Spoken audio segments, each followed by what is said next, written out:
We thank the Lord because today we shall continue with our theme, Grateful Living. Sigaw nga natin sama-sama po, Grateful Living. Sa buong taong ito, we want to develop that grateful heart. Ano po? Because when you are grateful, you will invite more favor and blessing from the Lord. Hallelujah. Tulad ng isang tao yan, kapag mapagpasalamat, masarap patuloy na bigyan. Masarap patuloy na ika nga ay pagkalooban. Ano po? Pero kapag ingrato, at hindi papasalamat, parang hirap ka ng bigyan pa. Ganun din po. We must develop a heart that is always grateful. And one of the things that we must be grateful about, ngayong araw na ito ay ating sisimulan ng ating serye, ay ang ating pamilya. Siya nagpapasalamat sa Diyos sapagkat siya ay binigyan ng Diyos ng kanyang pamilya. Sabi nga na malakas na Amen. Iba-iba ang ating mga pamilya. Ano po? Yung iba ay buo ang kanyang pamilya, tatay, nanay, at siya at mga kapatid. Yung iba naman ay hindi nahubuo. Isa na lamang magulang, ano po, at sila magkakapatid. Yung iba naman, wala na nga magulang, ano po, magkakapatid na lamang. Yung iba hindi nagistan yung kanilang mga magulang, ano po, sila lamang, ano po. At yung iba nga po, nag-iisang anak, at nag-iisang magulang. Let me tell you this, mga kapatid. Nang ikaw ay isilang sa mundong ito, ay huwag mong kalimutan na may ginamit ang Diyos na biological father and mother. Na anuman ang kanilang mga naging itahakin, sila ginamit na instrumento ng Diyos. And for that matter, we must be thankful to God that they were used by God para tayo ipanganak sa mundong ibabaw. Pwede palapakan natin ng mga nanay at tatay ng tahanan. Praise the Lord. Oh, how we wish all parents are okay. But the truth of the matter, many are not good. But just the same, we must be thankful to God na ginamit po sila ng Panginoon. Ano ho? And then mo ating pag-uusapan sa araw po na ito, ano po, at sa buong isang buwan, na tayong lahat ay dapat maging magpasalamat. And there are two kinds of families. Ano po? Isa ay tinatawag na physical family. Sa physical family, meron ding dalawang klase. Meron po tinatawag na biological family or biological parents and siblings. At meron naman tinatawag na surrogate parents or siblings. Yung hindi mo naman talaga magulang, pero umaktong parang magulang sa'yo. Whether tita, tito, lolo, lola. Sino naman gano'n? Yung mga merong naging magulang, tumayong magulang sa kanya. Meron ba gano'n? Meron? Ayan, I see some hands. Praise God. Iba naman tumayong parang higit pa sa kapatid. So, surrogate siblings, surrogate parents. Ano po? Yan po ang una natin pinagkapasalamat sa Diyos. Pangalawang pinagkapasalamat natin sa Panginoon ay yung tinatawag nating spiritual family. Ano po? At yan ang pag-uusapan po natin. Ano po? Whether it is spiritual family or biological family. Whether it is literally biological family or surrogate family mo, we are being called upon by the Lord to be grateful and thankful for our family. Alam niyo sa talatang ating binasa, pati nang po ninyo yun, sinasabi po ni Apostle Paul na napakaliwanag na tayong lahat ay tinawag ng Panginoon para maging kabilang sa isang sambahayan. Tingnan po natin. Verse 19. Consequently, you are no longer foreigner and strangers, but fellow citizens with God's people, and also, pakibasa po. Wow!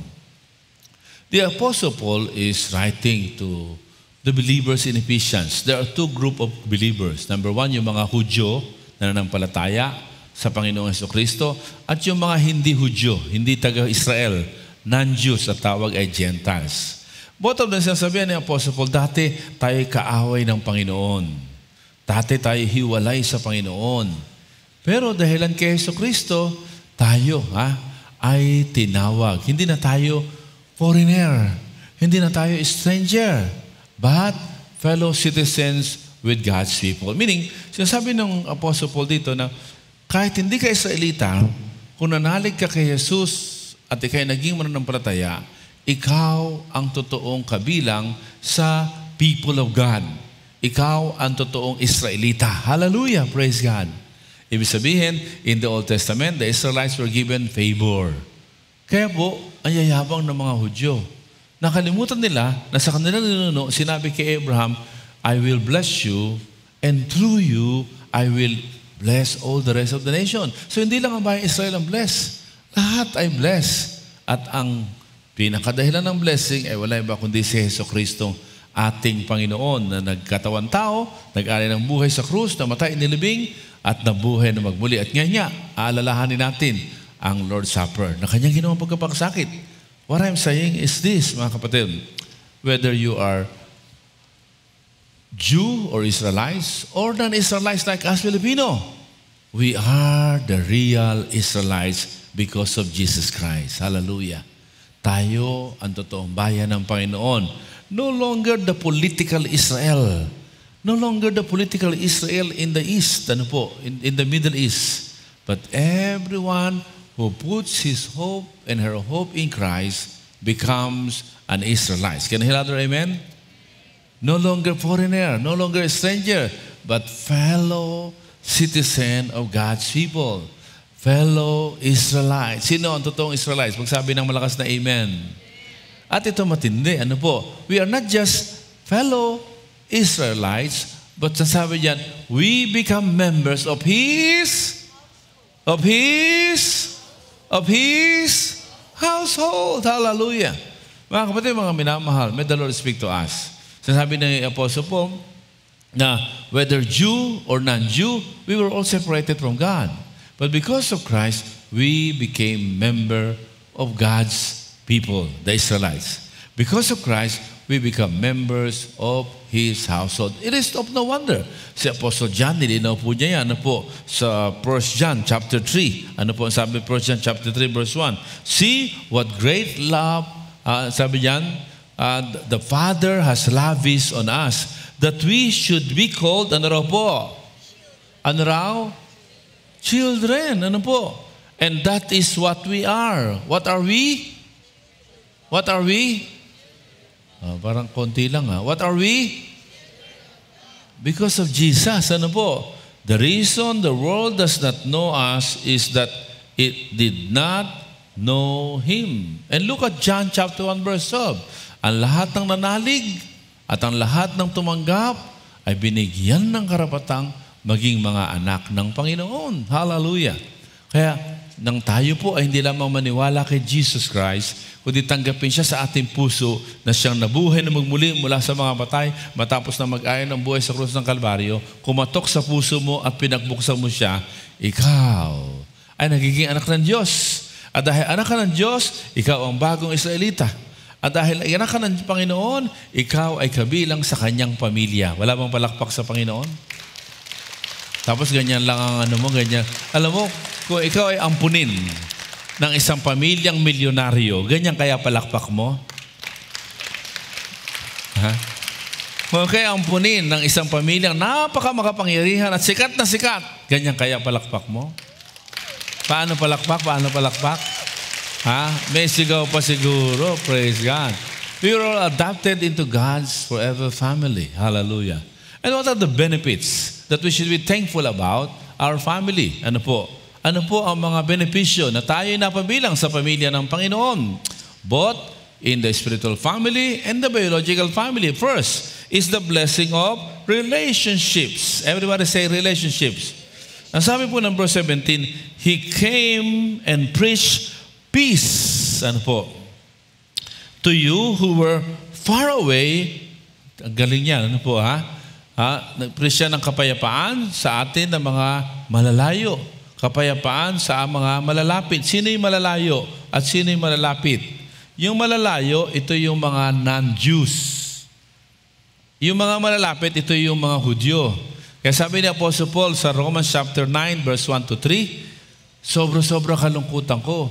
Kasi yung mga kapwa ko Hudyo, malapit na sa Diyos. Sa kanila ang Ten Commandments, sa kanila ang lineage ng ancestry, sa kanila ang, tuloy mo yan, verse 1, 2, 3, 4, 5. Nasa kanila lahat para sila manalig kay Kristo, and yet they did not believe in Christ. Kaya sabi niya, sobrang-sobra. Verse 1, verse 2, verse 3, verse 4, verse 5. Pakita natin yan na mabilis sa Romans 8, 9. Kaya sabi niya, sobra-sobra ang aking kalungkutan. Bakit? Malapit na. Nasa kusina na, hindi pa nakakain. Hallelujah.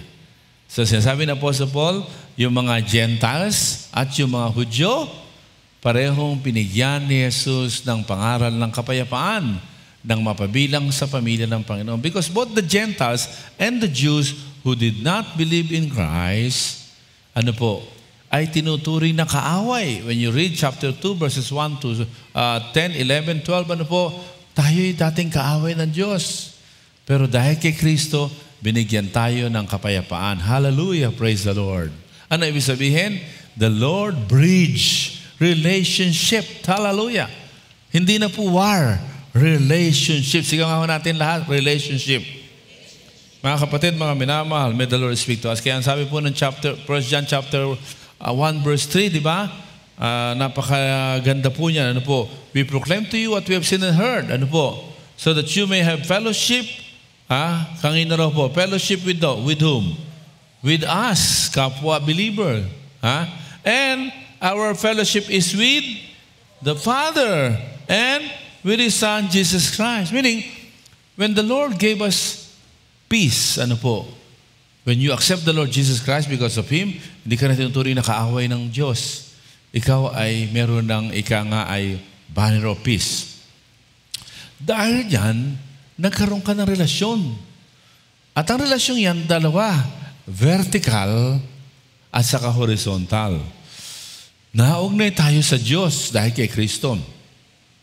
At dahil kay Kristo, whether you like it or not, naugnay tayo sa isa't isa. Kaya yung katabi mo, kung tumanggap yan kay Kristo, wala ka na magagawa. Kapatid mo na yan kay Kristo. Sabi mo, wala na akong magagawa.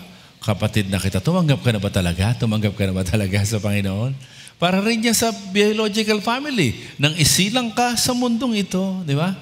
Nagulat ka, kapatid mo na yon. Nanay mo na yan, tatay mo na yun. Hindi ka nakapamili ng tatay na matangos ang ilong. Hindi ka nakapili ng nanay na maganda ang kutis, na gusto maganda ang kutis. You were not given the chance to choose. Basta nang pinanganak ka, sila na ang iyong kapamilya. At ganoon din tayo. When we accepted the Lord, all the rest of those who accepted the Lord are our family in the Lord.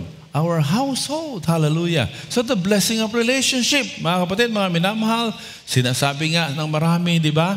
Mga kabataan na nagmamalaki, umaalis sa kanilang pamilya, mga kabataan na mas magaling pa ang barkada kaysa sa kanyang magulang, kaysa sa kanyang pamilya. At the end of the day, during the time of their crisis, sino ang tumutulong sa kanila? Hindi ba babalik sila sa pamilya? Hindi ba yung pamilya pa rin? Kaya if you are building relationship with your friends, go ahead. If you are building relationship with your barkada, go ahead. If you are building relationship and positive at that, sa yung boyfriend, girlfriend, go ahead. But don't ever neglect to build relationship with your own family. Your parents or siblings may do you harm. Pero ikaw, do not retaliate because the Bible says, vengeance is mine, says the Lord. Mga kapatid, mga minamahal, may the Lord speak to us.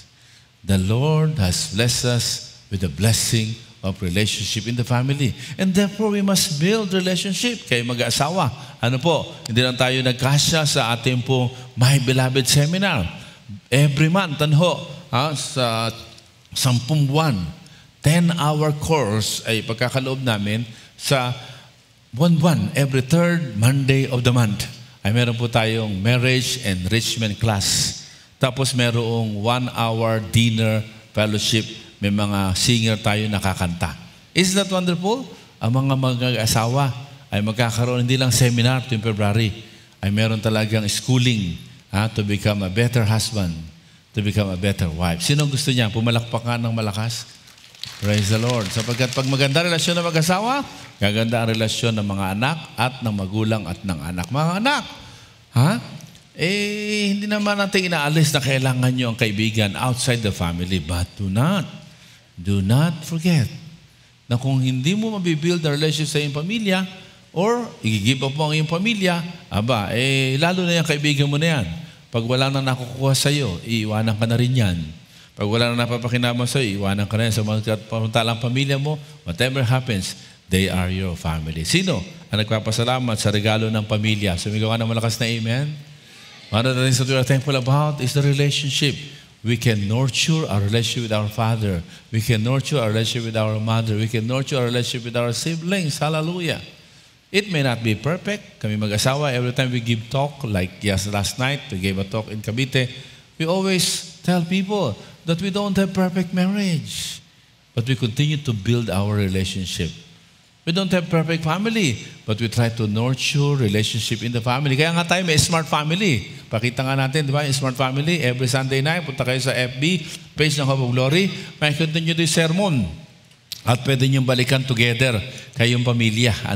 At as you do that, you are able to build positive relationship in the family. Praise the Lord. Mga kapatid, mga minamahal, yung pamilya mo at ang Hope of Glory ay ang iyong pamilya. This is not just an organization. This is not a religious group, but this is a family. Sabi ni Apostle Paul, it's not just the political Israel. It's God's people that you belong. And God's people is God's household. You are part of God's household. Value your relationship. Kaya po, get to know other people in Hope of Glory. Don't just come, tapos nagmamadali ka ng tumatakbo. We encourage you. Sa labas dyan, may table, pwede ka mag-register. You want to get to know others. Pag may bago mo ka, parang hindi mo kilala, ikaw na magpakilala. Ako si ganito. Ano nga pangalan mo? Napakasarap ng gano'n. Mga kapatid, Hope of Glory is not just an organization. This is your family. Pumalakpak nga ang nagkapasalamat sa pamilya ng Hope of Glory. Kaya nga, alam nyo, synonymous po yung church, fellowship, community. Ano po? Because the church means called out ones, mga tinawag na nagsama-sama. So that can also be called fellowship. That can also be called community. But we have chosen the word community because it's more powerful. We don't just fellowship. We want to build relationship at Hope of Glory. Amen? Kaya nga sa pamilya, kahit anong tampuhan, kahit anong pagkagalitan, hindi mo maitatapon ang apelido mo. Yun pa rin ang apelido mo kahit magkakagalit kayo. Are you here? Are you listening? And so you might as well build relationship. Pangalawa, second blessing po ng pamilya, that's why we must be thankful for our family, is the blessing of reservoir. Ano po yung reservoir? Tingnan po natin verse 18. Ang sabi po ay ganito, for through Him, we both have access. Through Him, both the Gentiles and the Jews, sabi ng ating passage sa verse 18, Ephesians chapter 2, have access, hallelujah. We have access to the Father by one Spirit, hallelujah. Mga kapatid, pakibasa nyo nga po ito. Pakilakas. Alam nyo po, ibig sabihin po niyan, kung ano man ang kailangan mo, pwede ka nang humingi direkta sa source ng mga biyaya. Sa source ng mga blessing. Wala ka nang dadaanan pang protocol. Wala ka nang dadaan ng mga tagapamagitan pa. Direkta ka na sa iyong Ama sa Langit because you and you and you are children of God. You now have access. Kaya you have a reservoir. At pagka tayo sa isang pamilya, magkakapatid sa Panginoon, pag may pagkakailangan tayo, we can ask each other to pray. And together, we can come to God in prayer. And ladies and gentlemen, you can imagine, if all of us who have direct access to the Father, who is the source of all blessing, will pray, we can expect, sabi ng Matthew 18, ano man ang pag-agrihan natin, ay papangyayarihin ng Panginoon. Kaya mahalaga yung kalakbay. Punta ka sa Facebook page ng Hope of Glory. Bago mag 7 a.m., buksan mo na yon at makikita mo doon ang kalakbay. Daily guide, daily prayer, and daily intercession for the nation. Hallelujah. Praise the Lord. Mga kapatid, because you and I belongs to the family of God, you have access to the resources sa imbakan ng kayamanan. Kaya pag binasa niyo po yung talata, ang ganda. Basahin natin hanggang sa verse 18. Ang sabi niya, we have access to the Father by one Spirit. Romans 8:17 to 18 is very beautiful. Romans 8:17 to 18. Look at this. Now, if we are children, sino nga mga anak ng Diyos? Taas nga kamay. Look at that. If we are children, then, ano raw po tayo? Ano raw tayo? Ears. Tagapagmana. Tagapagmana. Alam niyo, ang tagapagmana has no physical possession ng kayamanan. But, everybody shout and say, but. Pakilakas mo, but. Yung mga tagapagmana, wala siyang physical possession ng kayamanan. Pero, anytime na kailangan niya, yung caretaker ng kayamanan, hindi pwedeng pabayaan ang tagapagmana. Nandyan ho ba kayo? Wala akong usap? Nandyan ho ba kayo? Pag may kailangan ng tagapagmana, papadala sa kanya sapagkat yung kayamanan nakapangalan sa tagapagmana. Hallelujah. Kaya lang tagapagmana, pag bata pa, hindi pa niya kayang i-manage yung money. Kaya hindi pa binibigay. Kaya tayo hinuhubog pa ang ugali natin, hinuhubog ang pananaw natin. Pero kapag may kailangan ka, because you know that you are part of God's family, you know that you have a Father in heaven, you know that you have brothers and sisters in the Lord who can help you come to the throne of God's grace, you are sure that God will provide. God will supply. Philippians 4:19, ano po sabi dyan? Ano po? Oh, napakaganda niya. Philippians chapter 4, verse 19. Ano po? And this is a beautiful scripture. And my God, ano na gagawin? Pakilakas na. And my God, sobrang ako, my God, kaya naman, will meet all. Tapatan nyo naman yung aking energy. Ano po? And my God,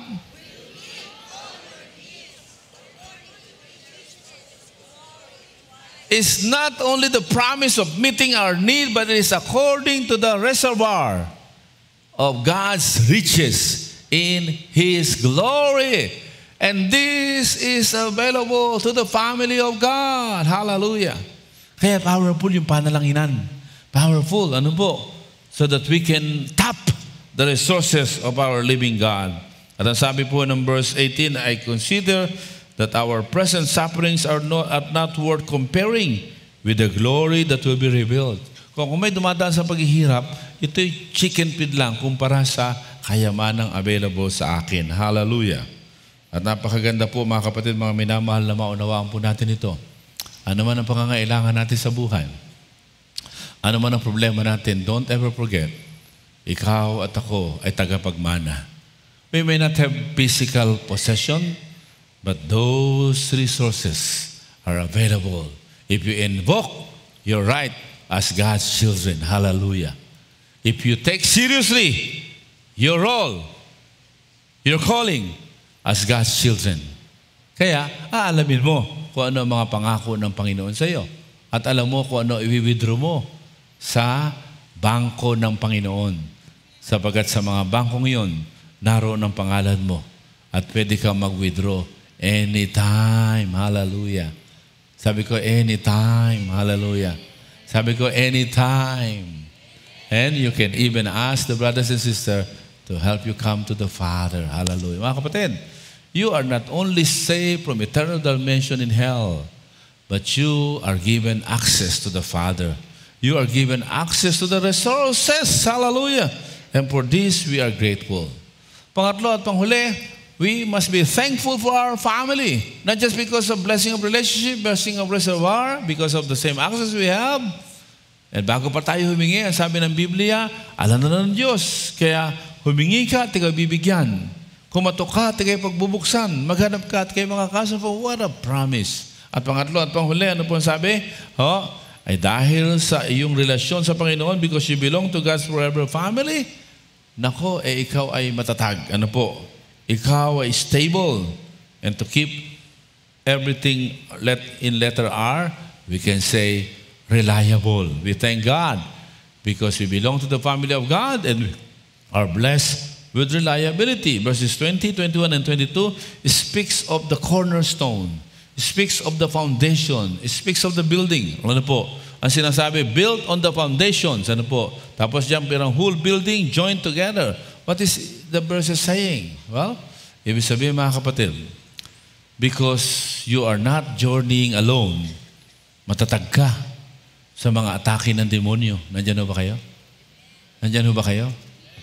Sapagkat alam mong kabilang ka sa pamilya ng Diyos, you belong to God's forever family, matatag ka sa mga atake ng demonyo.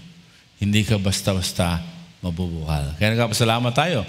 Sabay kahapon ay tayo po ay may mga kapatid na dumaan sa Encounter Breakthrough. Pwede bang hiligan natin tumayo ang mga delegates natin ng EBB na narito ngayon?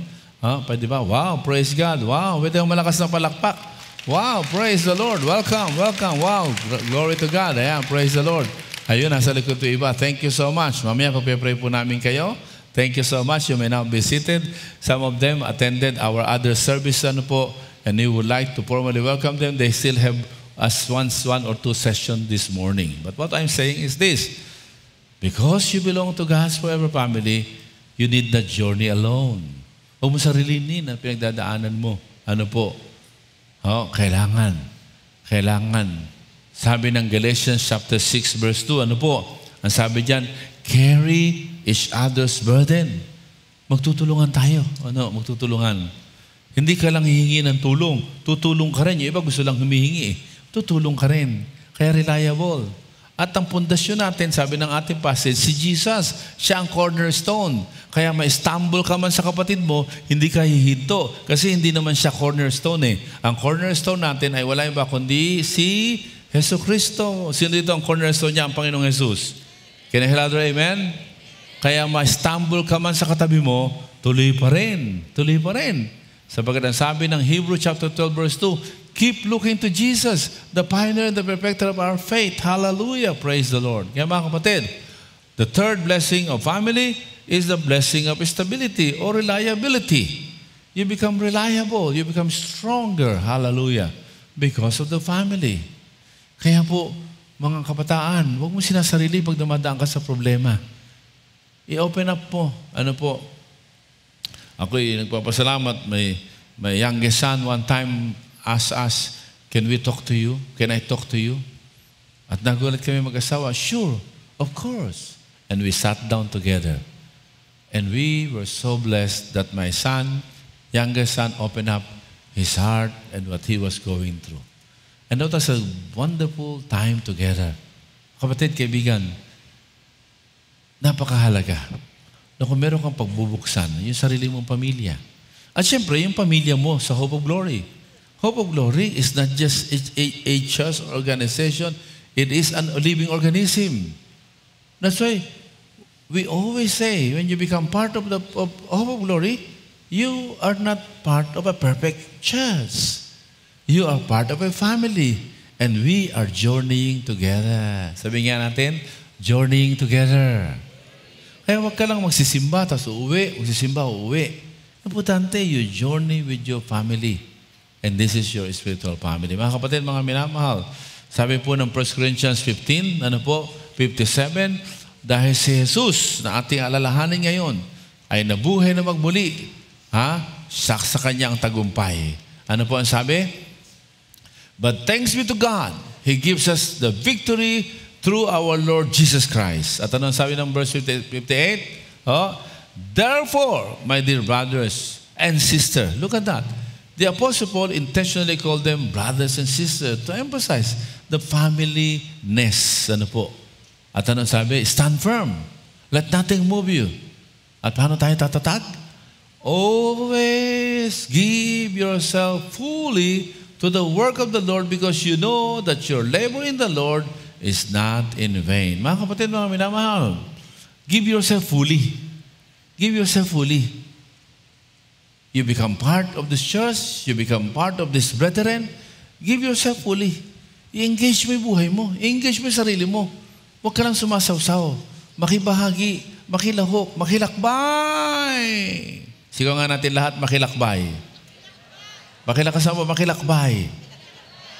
We can only do so much. That's why meron tayong desk dyan. Inahalap namin kung sino kayo, kung saan, how can we look for your small group, ano po. But of course, if you are not ready, we will respect that. But just the same, we call on everyone. The blessing of family and the spiritual family at that, ay ito po. Tayo po ay tamatatag. Dahil tayo ay magkakasamang lumalakbay sa Panginoon. And siyempre, sa bawat pamilya may benefits. Meron ding responsibility. Kumbaga, ikaw ay kabilang sa pamilya, kaya dapat may parte ka sa gawaing bahay. Kung ikay kumikita na, may parte ka sa mga utilities.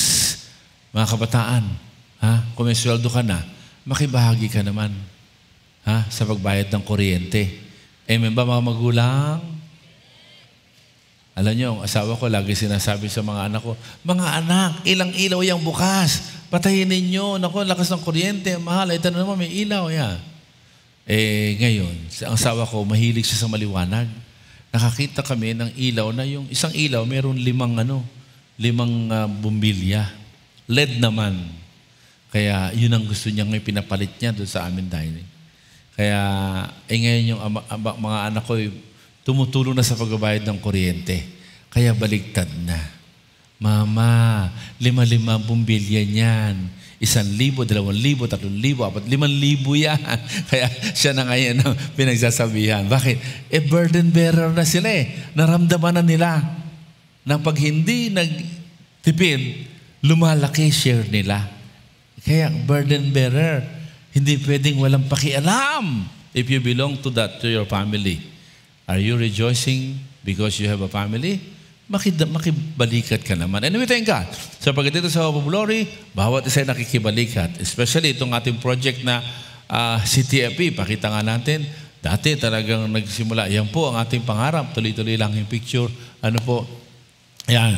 At doon sa aking Facebook, makikita ninyo, pinost ko, ayan na po ngayon, malapit na matapos yung sa labas. Ano po? At yan, ang phase 1 natin dati. Naalala ninyo yan? Ito naman yung nagsisimula kami sa Tugatog. Uuga-uga pag nagpe-praise and worship kami.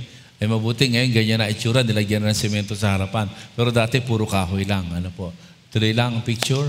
Pero dahil sa ating pagtutulong-tulungan, malapit nang matapos ang phase 2 ng Hope of Glory. Wala bang palakpak sa Panginoon? Alam nyo, ito ay phase 2. Tingnan ninyo, sa phase 1, mas mababa. Pero ngayon, pantay na. Kaya ang tawag dyan, expanded phase 2. Dahil ang sabi ng contractor, makakatipid kayo kung yung foundation, isama nyo na yung phase 1. Kaya sinama na yung phase 1. Kaya yung simbahan natin na phase 1, inangat nila. Pati yung bubong dun sa phase 1. Kaya ngayon, ito na pa ang magiging tsura. At yung pinakita ka ngayon. At ito'y unti-unting natutupad. Dahilan ang bawat isa ay nakikibalikat. Hallelujah. At ngayon nga, pasalamat tayo kay Pastor Art, kay Sister Jenny. Ang programa ngayong buwan na ito ay Generations of Generosity. Ayan. Generation of Giver. And we thank the Lord. Without forcing anyone, people are contributing. Palampakan nga natin ng Panginoon. Kaya matatag ang ating church. Kaya matatag ang ating pamilyang espiritual. Because we never force anyone. Because the secret in participation, sa aklat ng Korinto, kaya yung mga taga-Macedonia ay masaya nagbibigay kasi una nang binigay na nila yung kanilang sarili. That's the secret. Yung sabi ni Pastora Tipi kanina, ano po, yung bibigay mo na yung sarili mo, ihahandog mo, kaya mabangon samyo ang iyong mga alay sa Panginoon. Let us read 2 Corinthians chapter 8, verse 4 and 5. 2 Corinthians 8, 4 and 5. They urgently pleaded with us for the privilege of sharing in this service to the Lord's people. Sila ang nakikiusap. Ano yung service na yun na sinasabi? Balikan mo yung verse 5. And they exceeded, tuloy mo yung verse 5. And they exceeded our expectation. Ano yun?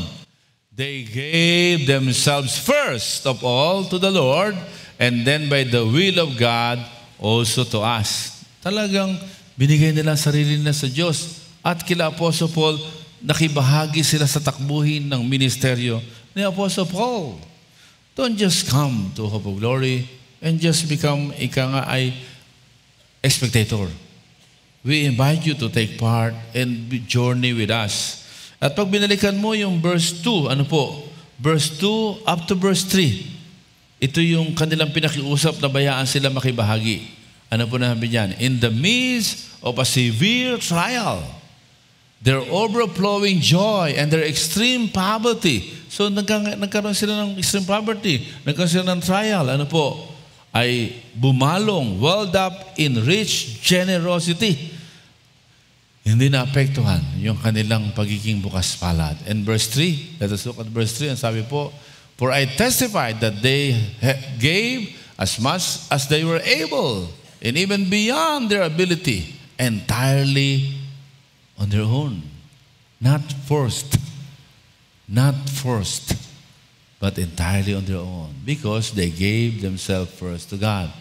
Because they are journeying with God's people. Mga kapatid, mga minamahal, we are thankful for the gift of family. But to become thankful, we must also take responsibility, not only in giving, but also in the mandate to make disciple, to raise up, to obey the Great Commission of raising disciple for Jesus.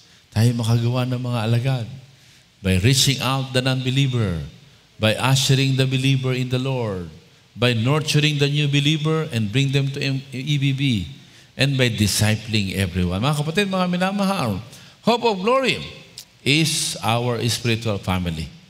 And therefore, we are thankful to God because the Lord brought us in Hope of Glory. Sino nagpapasalamat na dinala siya ng Panginoon sa Hope of Glory community? Sabi ka nga ng amen? The invitation is very clear. Be engaged. Be involved. Journey with us. And there are blessing of relationship.